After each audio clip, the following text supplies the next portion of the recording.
Hi dear students, welcome to online classes. I am SSR. Today I will study Geography second chapter. That's name Forest and Wildlife Resources. Dear students, we share this planet with millions of other living beings starting from microorganisms and bacteria likened to banyan tree, elephants and blue whales. This entire habitat that we live in the has immense biodiversity. We humans, along with all living organisms, form a complex web of ecological system in which we are only a part and very much depend on this system for our own existence. For example, the plants, animals, and microorganisms recreate the quality of the air we breathe, the water we drink, and the soil that produces our food, without which we cannot survive. Forests play a key role in the ecological system, as these are also the primary producer on which all other living being depends. Students, आज हम बात करते हैं ये जो हमारा chapter है जिसका नेम है forest and wildlife resources, जंगल और जंगली जीवन। तो हम बात करते हैं कि हमारा जो ये प्लेनेट है जिसको हम शेयर करते हैं, हमने आपको बताया कि इस प्लेनेट पे हम छोटे ऑर्गेनिज्म से लेकर विशालकाय हाथी की बात कर रहा है, माइक्रो ऑर्गेनिज्म से एक बहुत बड़े banyan ट्री और एलिफेंट्स यानी कि हाथी की बात करें, तो हमने आपको बताया कि इस प्लेनेट या इस ग्रह पे हम अकेले मानव ही नहीं रहते, बल्कि बहुत सारे स्पीसीज हम कह सकते हैं, बहुत सारे मैमल्स या बहुत सारे ऐसी प्रजातियां हैं जो यहाँ पर बिलोंग करती हैं। तो हम अगर ये सोचते हैं कि हमें यहाँ पर सारी चीज़ें ऐसे ही मिल जाती हैं या हम एक अलग से हैं, तो ये हमारा जो थिंकिंग है शायद कहीं न कहीं ये गलत है।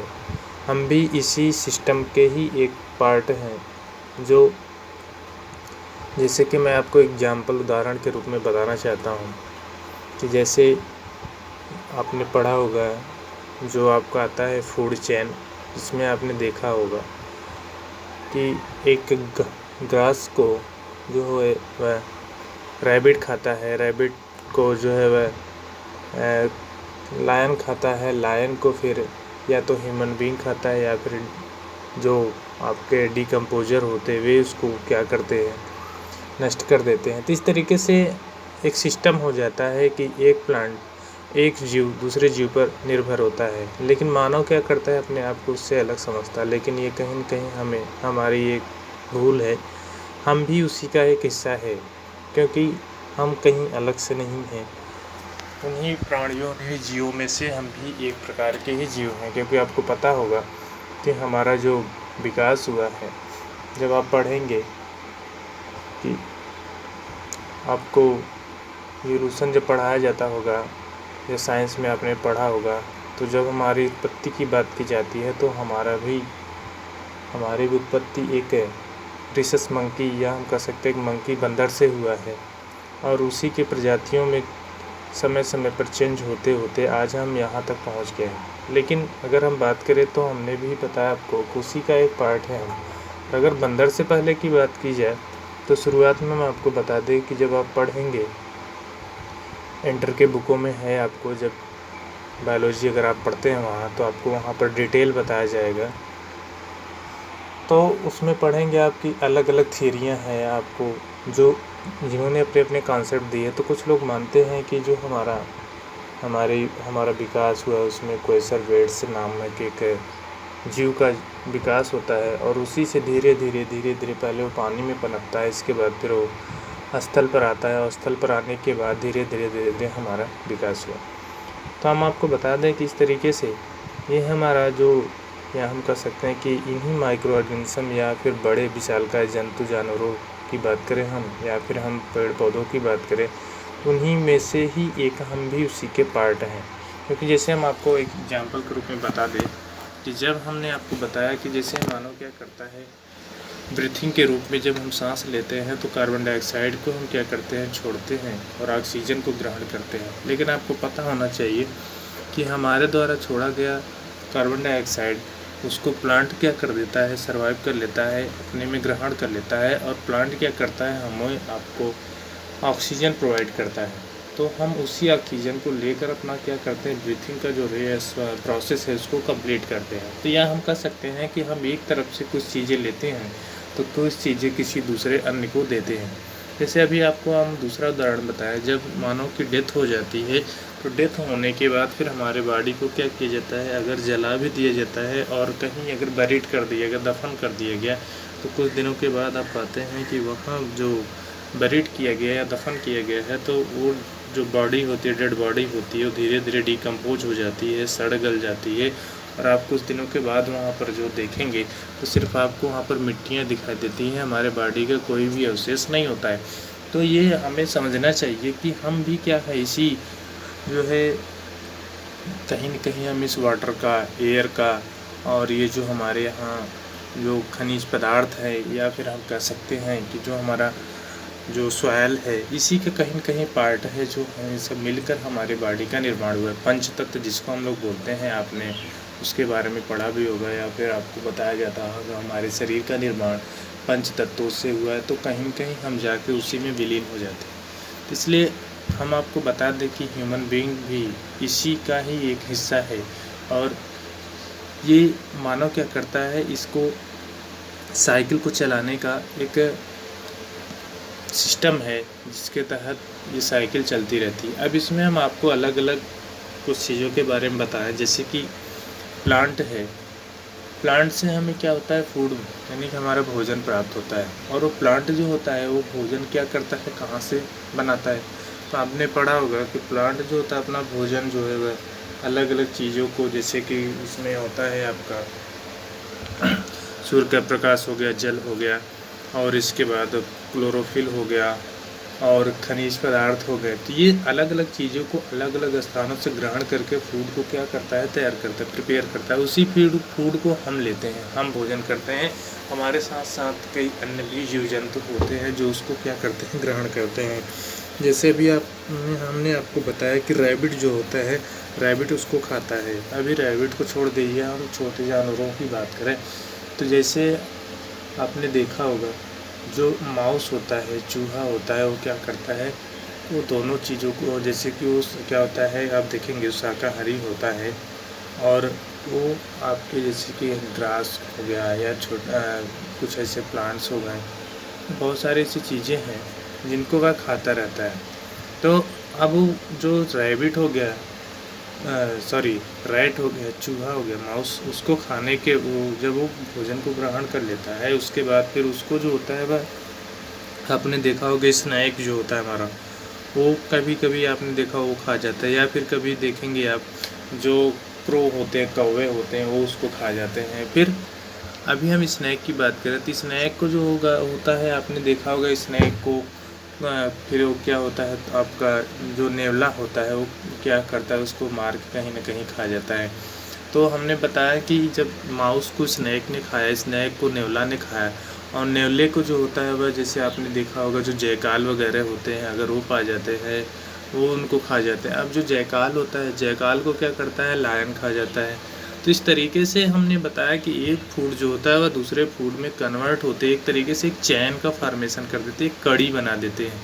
एक फूड जो है वह दूसरे फूड में कन्वर्ट होते होते ये एक तरीके से सिस्टम बन जाता है, और जिसको हम क्या बोलते हैं कि एक हमारा जो इकोलॉजिकल सिस्टम तैयार हो जाता है। और ये इकोलॉजिकल सिस्टम क्या होता है, ये अगर नहीं चले तो ये सिस्टम जो होता है, यानी कि अगर हम जैसे बात करें, अभी आपको इन्वायरमेंट में पढ़ा होगा आपने कि इतने % गैसें होती, इतने % ये गैस, इतने % ये गैसें, अलग अलग गैसों का एक परसेंटेज बना होता है। अभी उसमें बताया जाता है कि जैसे for example carbon dioxide gas की मात्रा अधिक बढ़ रही है, तो कार्बन डाइऑक्साइड गैस की मात्रा बढ़ने के कारण वो इन्वायरमेंट का जो सिस्टम है वो क्या हो जा रहा है, डिस्टर्ब हो जा रहा है। तो इसलिए हमने आपको बताया कि उस डिस्टर्बेंस को कम करने के लिए, ख़त्म करने के लिए आपने सुना होगा कि प्लांट जो होता है वह अधिक से अधिक लगाया जाए, बड़े बड़े कारखानों को बंद किया जाए, चिमनियों या फिर जो है वह ऐसे व्हीकल्स जो चल रहे हैं जिसमें से लगातार अधिक जो होता है कार्बन मोनोऑक्साइड गैस जो रिलीज हो रही है उसको कम किया जाए। तो कहीं न कहीं एक तरीके से उस सिस्टम को मेंटेन करने का प्रयास किया जाता है। लेकिन हम आपको बता दें कि ये मानव जब से इस धरती पर आया है, इसने इस इन्वायरमेंट, या हम कह सकते हैं कि ये जो हमारा एक सिस्टम बना हुआ तो उसको कहीं न कहीं बहुत प्रभावित किया है। आप जानते होंगे कि कुछ ऐसे जीव जंतु हैं यहाँ पर हमारे इस धरती पर जो विलुप्त हो चुके हैं और कुछ ऐसे हैं जो विलुप्ति के कगार पर पहुँच चुके हैं। तो इस तरीके से हम आपको बता दें कि हमारे इस धरती पर कई हज़ार प्रकार के जो हैं, हज़ारों क्या हम बोल सकते हैं कि लाखों प्रकार के यहाँ पर जीव जंतु हैं जो क्या होते हैं कि यहाँ पर सर्वाइव करते हैं। लेकिन अभी हम उसमें से कुछ ऐसे बात करें, जैसे आपने सुना होगा डायनासोर। डायनासोर आज से बहुत साल लगभग 5 अरब साल पहले या 5 लाख साल पहले या 5 ऐसा कुछ एक थियरी दी जाती है, कॉन्सेप्ट उसका कोई क्लियर नहीं है। माना जाता है कि इस जो ये सभ्यता चल रही इस सभ्यता के पहले ही यहाँ पर डायनासोर का विकास हुआ था।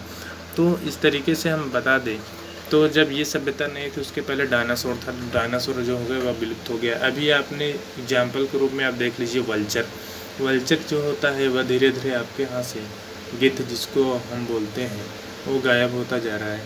और इसके बाद जैसे हो गया आपका पीजन, देख लीजिए कबूतर, पहले कबूतर बहुत दिखाई देती थी, अब नहीं दिखाई देती हैं। या फिर जो होता है आप देख लीजिए आपके यहाँ गौरैया जो होती हैं वो भी नहीं दिखाई देती हैं। और ऐसे बहुत सारे आप देख लीजिए, जैसे पैरेट हो गया, पैरेट पहले जैसे अब नहीं दिखाई देते हैं। कौवे भी उतने नहीं दिखाई देते। या शाम के समय आप जैसे हमने सुना होगा कि पहले शाम के समय जो आपके आसपास जो गार्डन बगीचे वगैरह होते तो वहाँ पे बहुत सारी चिड़िया आती थी जो शाम को बहुत सारा कोलाहल करते थे, फिर सुबह होता था तो फिर वो लोग, लेकिन आज वो चीज़ें आपको देखने या सुनने को नहीं मिलती होंगी। उसका कारण है कि उसमें से बहुत सारी प्रजातियां जो है वह विलुप्त हो गई हैं, बहुत सारी प्रजातियां जो है वह विलुप्ति के कगार पर पहुंच चुकी हैं। तो इस तरीके से जो होता है एक रेड डाटा बुक जो हमने आपको बताया जारी किया जाता है, जिसमें आपको बताया जाता है कि जो जीव जंतु हैं, कितने प्रकार के ऐसे पौधे हैं जो विलुप्त हो रहे हैं और ऐसे कितने जीव हैं जो क्या हो रहे हैं, विलुप्त होने के कगार पर हैं। तो इस तरीके से हम आपको बता दें, ये जो हमारा बायोडाइवर्सिटी होता है एक तरीके से, इसमें कह रहा है कि बायोडाइवर्सिटी और biological diversity is immensely rich in wildlife and cultivated species, diverse in form and function but closely integrated in a system through the multiple network in interdependencies। बता रहा है कि यहाँ पर इतने प्रकार के जीव जंतु हो जो कहीं न कहीं सब एक दूसरे से अलग हैं, बट अगर हम बात करें तो कहीं न कहीं एक ऐसा सिस्टम होता है जो उनको एक दूसरे से जोड़ता है। जैसे हमने आपको बताया कि हमारा भोजन अलग है, जंतुओं का भोजन अलग है, माइक्रो ऑर्गेनिज्म का भोजन अलग है, पेड़ पौधों का भोजन अलग, सबका अलग है, लेकिन कहीं न कहीं एक वह लिंक, एक ऐसा कड़ी होता है जो एक दूसरे को जोड़ने का प्रयास करता है। अब आइए हम बात करते हैं यहाँ पर जो हमारा है फ्लोरा एंड फना। तो फ्लोरा एंड फना जिसमें आपने पढ़ा होगा कि पौधे और जो होते हैं हमारे जंतु, if you look around you will be able to find that there are some animals and plants which are unique in our area. In fact, India is one of the world's richest countries in terms of species, in terms of its vast area of biological diversity, and has nearly 8% of the total number of species in the world, estimated to be 1.6 million. This is possibly twice or thrice the number yet to be discovered. You have already studied in detail about the extent and variety of forest and wildlife resources in India. You may have realized the importance of these resources in our daily life. These diverse flora and fauna are also these for granted, but latterly they are under great stress many due to insensitivity to our environment। अभी हमने आपको बताया कि हमारा जो भारत है, यहाँ पर दुनिया का 8% जो जीव जंतु हैं पूरे वर्ल्ड की 8% जो हमारे जीव जंतु हैं वह हमारे इस भारत में, या हम कह सकते हैं कि लगभग 1.6 मिलियंस प्रकार के जो जीव और जंतु हैं हमारे भारत में पाए जाते हैं। तो हम कह सकते हैं कि यह एक बहुत बड़ा जो है हैबिटेट बना हुआ है इन जीव जंतुओं का, और जिसमें हम आपको इस चैप्टर में हम डिटेल पढ़ने वाले हैं कि जो हमारे फ्लोरा एंड फना होते हैं कितने जो है वह एक्सटिंक्ट हो चुके हैं, कितने वह जो है वह एक्सटिंक्ट होने के कगार पर हैं। और इस तरीके से अभी आपको यहाँ पर दिया है एक थोड़ा सा डू यू नो करके, आप देख सकते हैं यहाँ पर दिया हुआ है। ये देखिए यहाँ पे इसमें कह रहा है over 18,000 species of fauna and 47,000 species of flora are found in this country। 81,000 प्रकार के फना एंड 47,000 प्रकार के फ्लोरा जो है इस कंट्री में खोजे गए हैं। Of the estimated 47,000 plants species about 15,000 flowering species are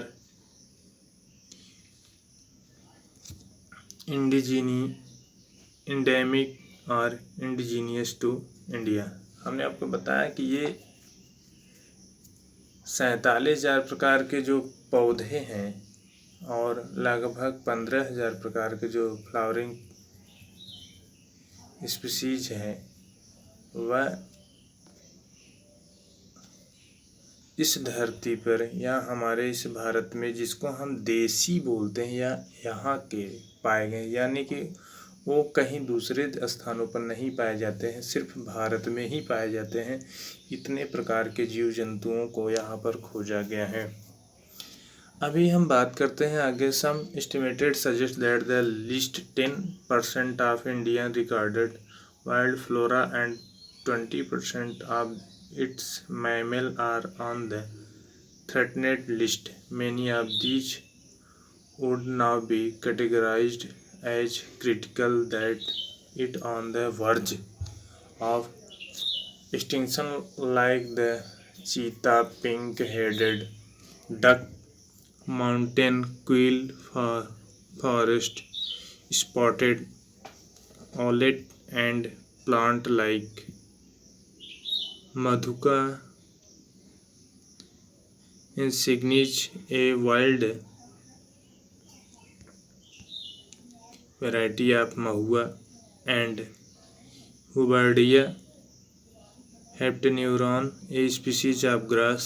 In fact, no one can say how many species may have already been lost. Today we only talk of the larger and more visible animal and plants that have become extinct, but what about smaller animals like insect and plants। अभी बात कर रहा है कि आपको बताया, जिससे इसमें हमने आपको कुछ पौधों के बारे में बताया और कुछ ऐसे जीव जंतु हैं जो इस धरती से क्या हो चुके हैं, विलुप्त हो चुके हैं, और कुछ जो है वह विलुप्त होने के कगार पर हैं। अभी बात कर रहा है कि जैसे हम अभी बड़े पौधों या जंतुओं की बात कर रहे हैं, लेकिन अभी बता रहा है कि जो स्मॉलर हैं, जैसे बहुत छोटे छोटे जीव जंतु हैं जो क्या हो चुके हैं, विलुप्त हो चुके हैं या विलुप्त होने के कगार पर हैं। अब उनका क्या, उनके बारे में बात करना है। तो आपको यहाँ पर एक थोड़ा सा बॉक्स दिया है, आप यहाँ से देखिए, डू यू नो करके दिया है, और ये जो होता है ये हमारी जानकारी के लिए अलग से दिया रहता है। इसमें कुछ फैक्ट चीज़ें होती हैं जो बहुत शार्ट में दी रहती हैं। जैसे दिया है, do know that among the larger animals in India, बता रहा है कि आप जानते हैं कि बड़े जानवरों में से 79 स्पीसीज ऑफ मैमल्स, बता रहे हैं 79 स्पीसीज जो है मैमल्स के, 44 ऑफ बर्ड्स, 44 जो आपकी चिड़ियाँ हैं, और 15 रेप्टाइल्स जो होते हैं जो सरीसृप होते हैं, एंड 3 ऑफ द एम्फीबियंस जो कशेरुकी जो होते हैं हमारे जीव जंतु थ्रेटनेड, मतलब वो क्या हो चुके हैं, विलुप्त हो चुके हैं या फिर संकटग्रस्त हैं, या फिर संकट यानी कि हम कह सकते हैं कि विलुप्त होने के कगार पर। Nearly 1500 plants species and considered endangered flowering plants and vertebrate animals have recently become extinct at the rate estimated to be 50 to 100 times the average expected natural rate। अभी आपको यहाँ पर बता रहा है कि यहाँ के जो जीव और जंतु हैं, जैसे अभी हमने बताया 79 प्रकार के जो है वह मैमल्स हो गए, 44 प्रकार के बर्ड्स हो गए, चिड़िया हो गए, आपके 15 प्रकार के जो है वह रेप्टाइल्स हो गए, सरीसृप हो गए, और जो है 3 प्रकार के एम्फीबियंस हो गए। और इसके बाद बता रहा है कि nearly 1500 plant species are considered endangered. 1500 प्रकार के जो पौधे भी हैं वो भी क्या है, इंडेंजर्ड हैं, यानी कि हम कह सकते कहीं कहीं कितने विलुप्त हो गए हैं, संकटग्रस्त हैं, और कितने जो है वह यानी कि विलुप्त होने के कगार पर है। इस तरीके से हमने आपको बताया कि ये कहीं न कहीं जो है वह नष्ट होते जा रहे हैं, और उनका एक कारण है। उसमें हमने आपको बताया कि ये जो सबसे बड़ा कारण है वह ह्यूमन बीइंग है इसका, यानी कि ह्यूमन बीइंग के कारण ही ये सारी चीज़ें क्या होती जा रही हैं, विलुप्त होती जा रही हैं। या हम कह सकते हैं कि यह नेचर का एक सिस्टम होता है। आपने पढ़ा होगा कि जो होता है स्ट्रगल फॉर एग्जिस्टेंस, यहाँ पर जो होता है कि जो पशु पक्षी या जानवर जो भी चीज़ें होती हैं, हम कह सकते जो भी हैं यहाँ पर जीव जंतु, वे अगर अपने आप को इस इन्वायरमेंट में अपने आप को सजेस्ट नहीं कर पाते या अपने आप को अडाप्ट नहीं कर पाते, तो वे क्या हो जाते हैं, एक्सटिंक्ट, या हम कह सकते हैं कि वे विलुप्त हो जाते हैं, इस धरती से गायब हो जाते हैं। जैसे फॉर एग्जाम्पल आपने देखा होगा कि अगर कोई व्यक्ति बीमार है और उस बीमारी से उसकी जो इम्यून पावर होती है अगर उसको लड़ नहीं पाती है, तो उस व्यक्ति क्या हो जाता है, डेथ हो जाता है। इस तरीके से हमने आपको बताया इस धरती पर वही रह सकता है इस एटमॉस्फेयर में जिसकी बॉडी का जो सिस्टम है वह इस आपका इन्वायरमेंट के अकॉर्डिंग होना चाहिए, तभी वह यहाँ पर बिलोंग कर सकता है, अन्यथा वह जो है वह यहाँ पर बिलोंग नहीं कर सकता है। तो इस तरीके से हमने आपको बताया यहाँ पर कि ये आपका जो है डू यू नो। अब अगला जो हमारा वीडियो आएगा तो इसके आगे की बात हम करेंगे। फ़िलहाल आज के लिए इतना ही, धन्यवाद।